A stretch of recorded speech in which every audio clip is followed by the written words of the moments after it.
We have ticked off our first batch of championship games and reached international break number 1.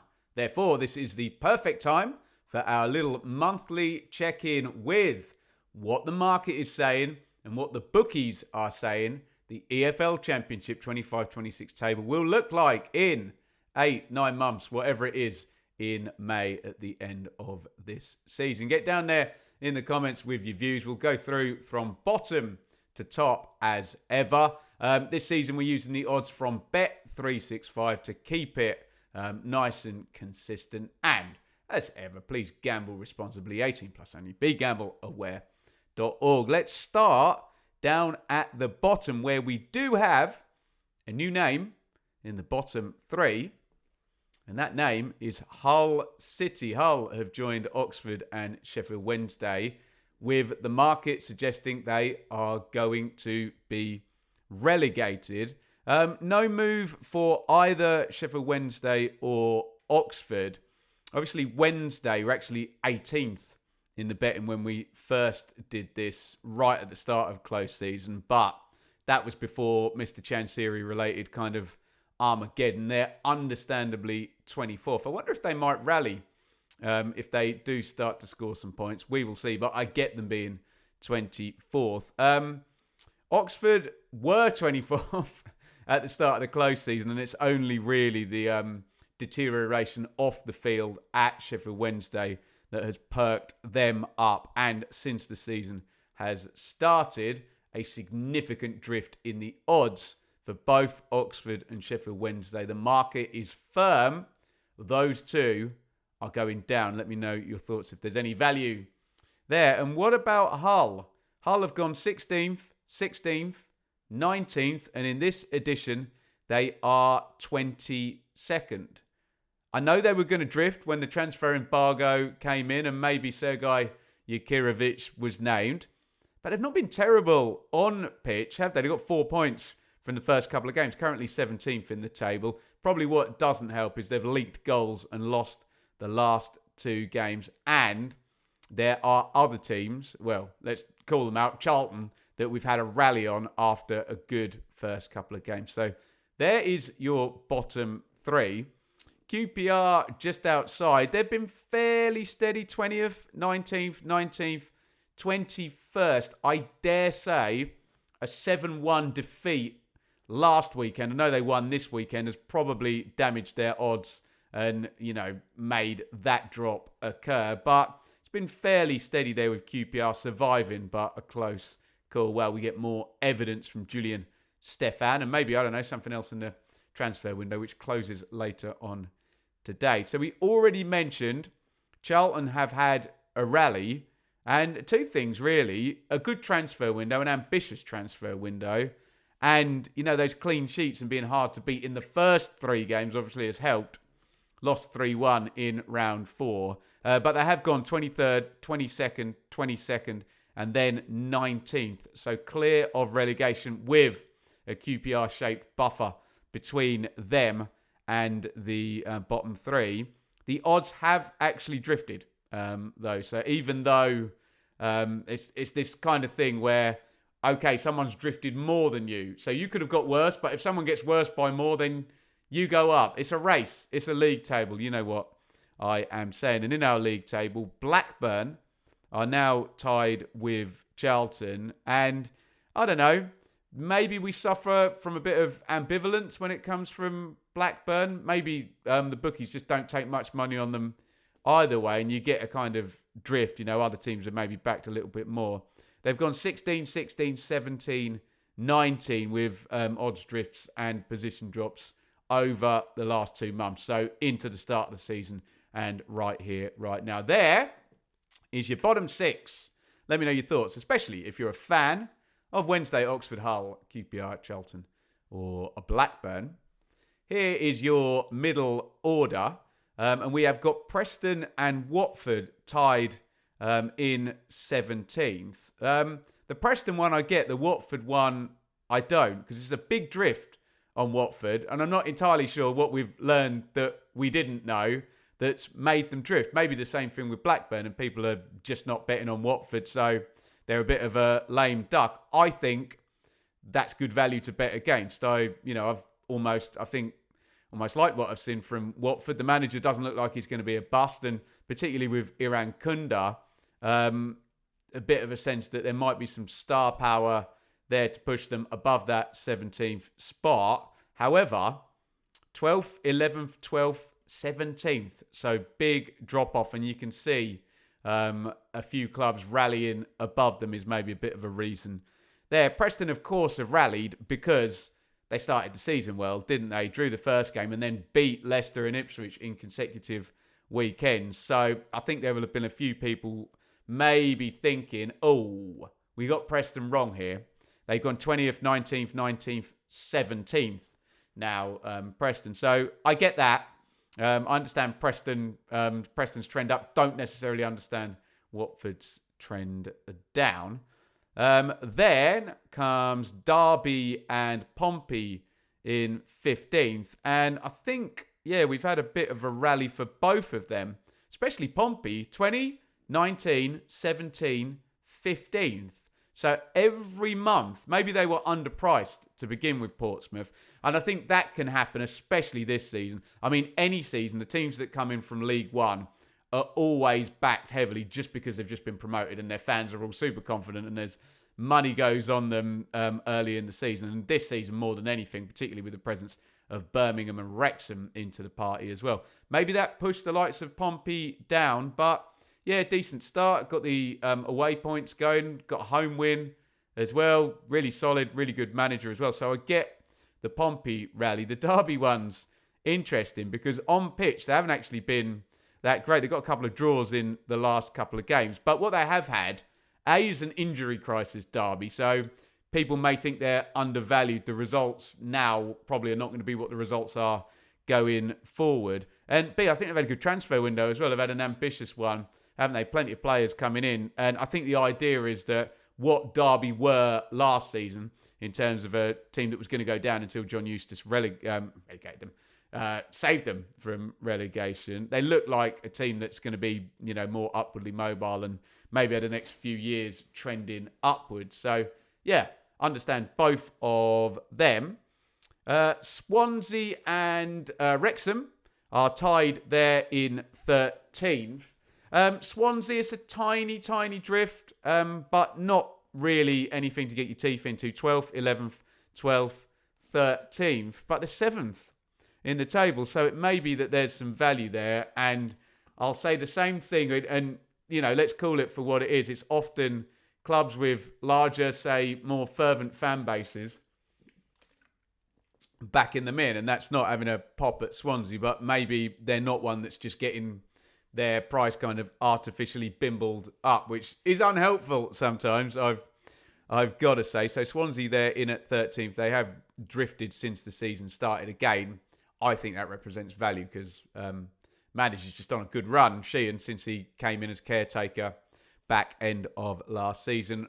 Wrexham, they're the anti-Birmingham, aren't they? Wrexham and Birmingham, massive hype for both. And it feels a little bit like Birmingham have gone in and kind of justified it. And people have just gone with Wrexham. Oh, okay, we're just going to hold fire on this difficult start for the Red Dragons. Defeat, draw.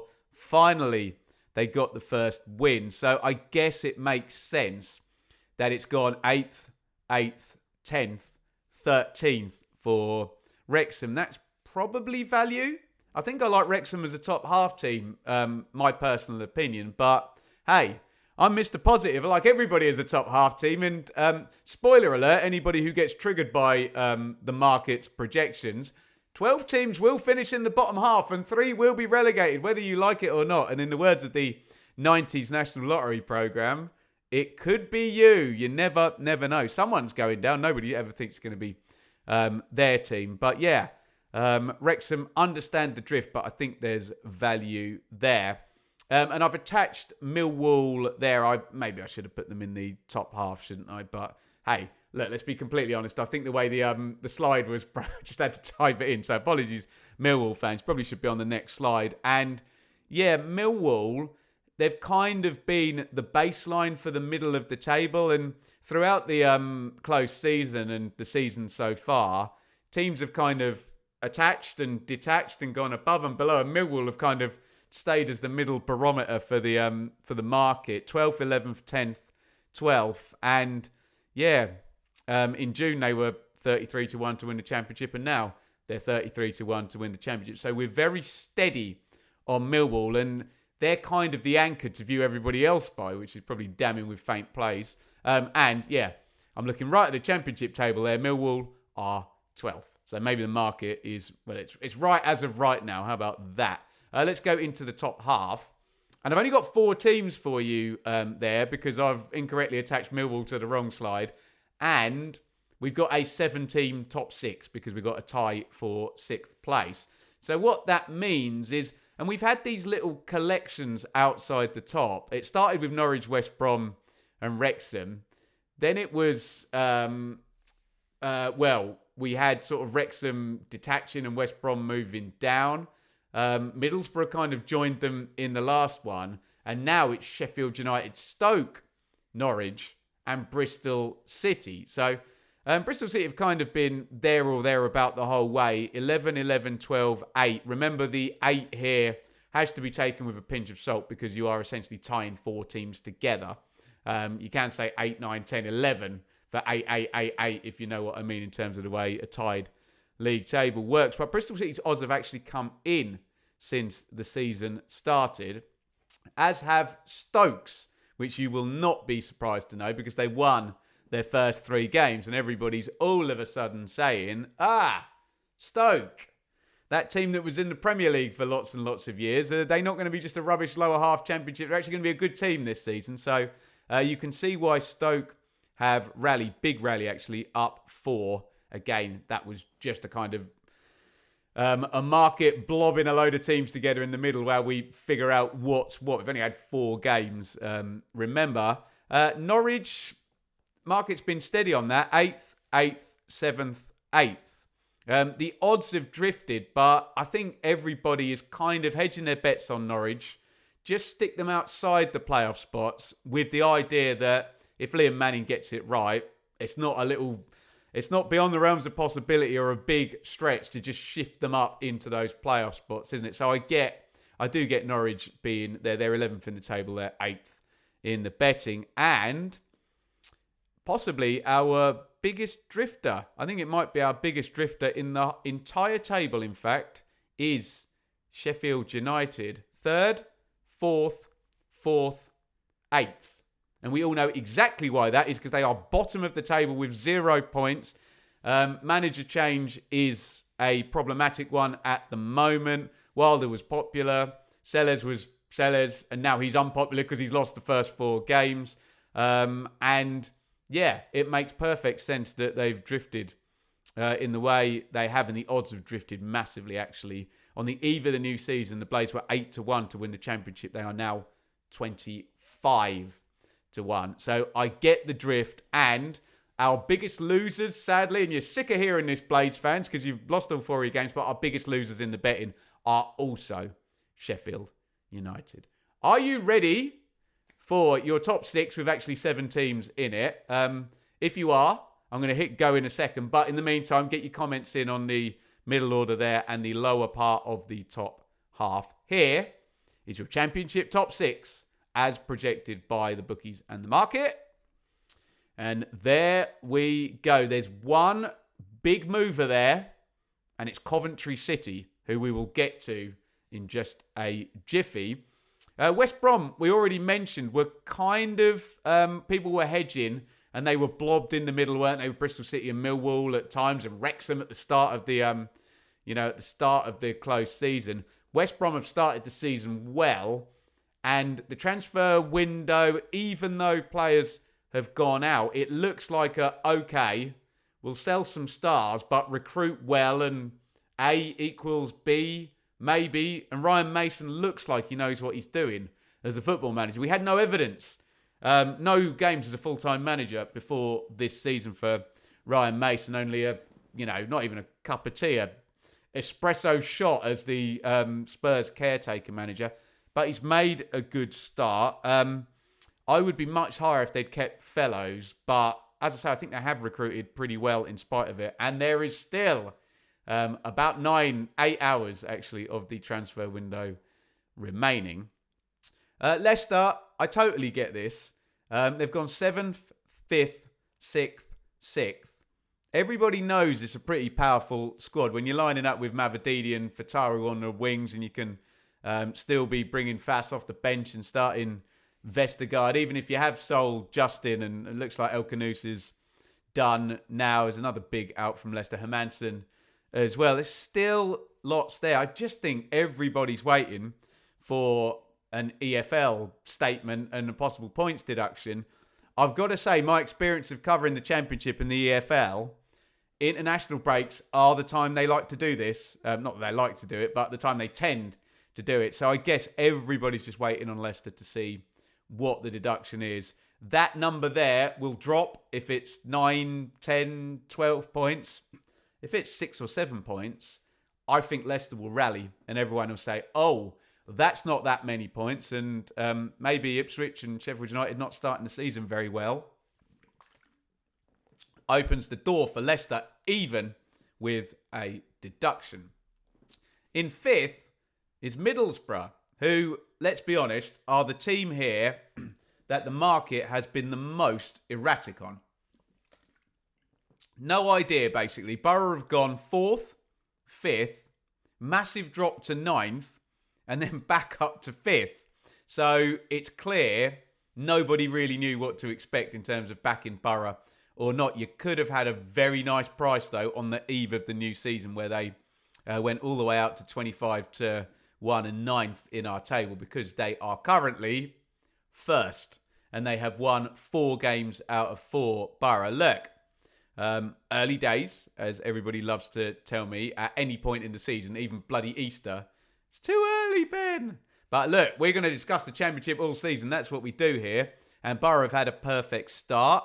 And not the same as Ryan Mason, but we didn't really know what Rob Edwards was going to do.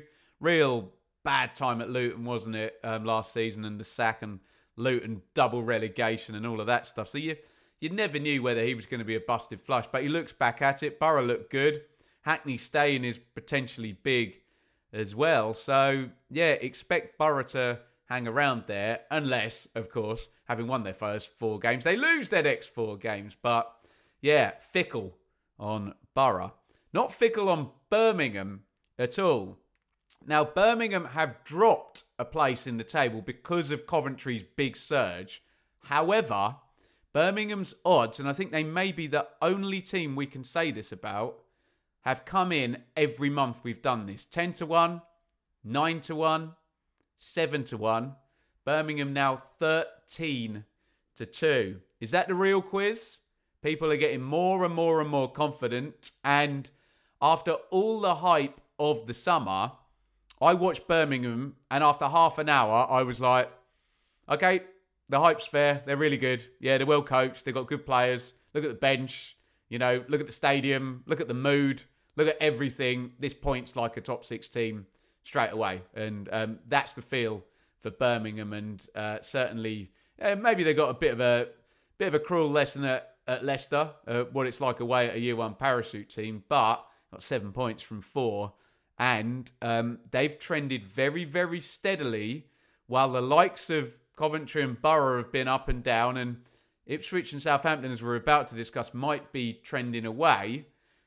If you're a Birmingham fan, you probably like that prevailing movement, because if Coventry and Borough stay erratic and Ipswich and Southampton stay trending down and Birmingham stay trending up, you all know how that ends, don't you? And how we reorder ourselves as we go through the winter. So, yeah, no real surprise there with Birmingham for me. Coventry are our biggest movers. They have gone, and they're actually tied second favourites now with Southampton. And I guess part of this is we're just looking for a favourite, aren't we? Because Ipswich and Southampton have been unconvincing. I mean, they're favourites on paper and in terms of squad, but not necessarily playing well on the pitch.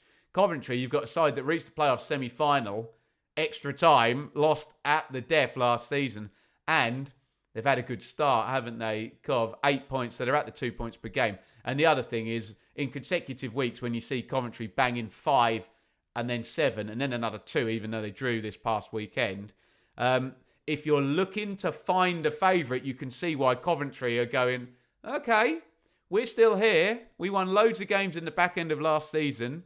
At large, under Frank Lampard, Coventry have been someone can bring the stat probably up in the comments for me. What, have Coventry been 2 points per game on average for Lampard's entire duration? Probably have, haven't they? If not, very, very close. So here they are, tied with Southampton as second favourite. Coventry, big bump in, 11-1. Last time we did this at the start of the season, 6-1. Now, and I get it, banged in a load of goals and an absence of a hot favourite anywhere else. And the absence of the big hot favourite is because now Ipswich and Southampton. Lots and lots of churn. And I get that fans of teams that don't have parachute payments will say, oh, my heart bleeds. First world problems. You're having to sell Dibbling and Delap and Fernandez and Hutchinson and, whoever. And, it's tumultuous, but you get loads of money for them and you can replace them with really good players. But that has been the case. Will Still's frustrated in the press conferences, isn't he? He just wants to get down to work, get his team going, and his team aren't going yet. They've got 5 points from 4 games, just the 1 win on opening day. And let's be honest, that was a turnaround win with 2 stoppage time goals as well. So Southampton just, sky's the limit, but they're nowhere near the sky. Are they, Saints? I quite like Still. I like the cut of his jib. I think it'll be okay. I've done a couple of watch-alongs of Saints as well, the Wrexham game and the Ipswich game, which saw them get 4 points. And good squad. Fairly, what can I say? I've seen those few games of Will Still, but my hunch, let's just say, is that it's going to be good for Southampton this season. So I get why they haven't zoomed in and gone mega short, but I get why they haven't dropped off massively. And we should reiterate, we've only had 4 games. Ipswich, Southampton drifted from 5-1 to 6-1, but remember the favourites always go short the day before the season. Always get backed in by that last minute flurry of the market moving in that direction. So Ipswich have drifted. They went 9-2, 9-2, 3-1, back to 9-2. Ipswich, I would say, have been quite a lot worse than Southampton for the first 4 games. Just not been able to knit anything together yet, Town, have they? But the transfer window looks good. Lots of money banked for, as I mentioned, Delap and Hutchinson, and a crazy four signings in about 24 hours with Ageli and Furlong and Azon and Nunez, controversially, all coming in. Probably going to be a little bit more done today in terms of Ipswich. So I can see why the market hasn't gone completely cold on them. They would have had to have done a Sheffield United and lost all the games, and some sense of disarray there happening for it to really drop off. But it has tightened up between that top 4 there. Not a lot there between Ipswich, Southampton, Coventry and Birmingham in the market at all. With Ipswich still favourites kind of on paper, and personally, I still back Kieran McKenna in terms of, who's your kind of most credible manager out of those in the top 6 there. You've got McKenna and Still and Lampard and Davies, and I suppose Rob Edwards. You can say he went the distance, but he did come into a Luton team that already been built and took them up through the playoffs. Cifuentes and Mason. So I still think Ipswich have the most credible manager in terms of the double promotion there and taking Ipswich to second in the 23-24 season. There you go. There is your latest international break number 1. First batch of games done. That's what the market is saying. What are your views on Sheffield Wednesday, Oxford and Hull being the bottom 3 according to the market? We can't really do the playoffs because we've got 5 teams in them, but it would be, we're going to have 3 teams in the top 2 and 4 in the playoffs then. Birmingham, Middlesbrough, Leicester, West Brom, kind of your playoff teams, and 3 for the top 2 at the moment with Ipswich and Southampton and Coventry kind of tied. Those are your main runners and riders. Big drifters, Sheffield United, kind of understandably.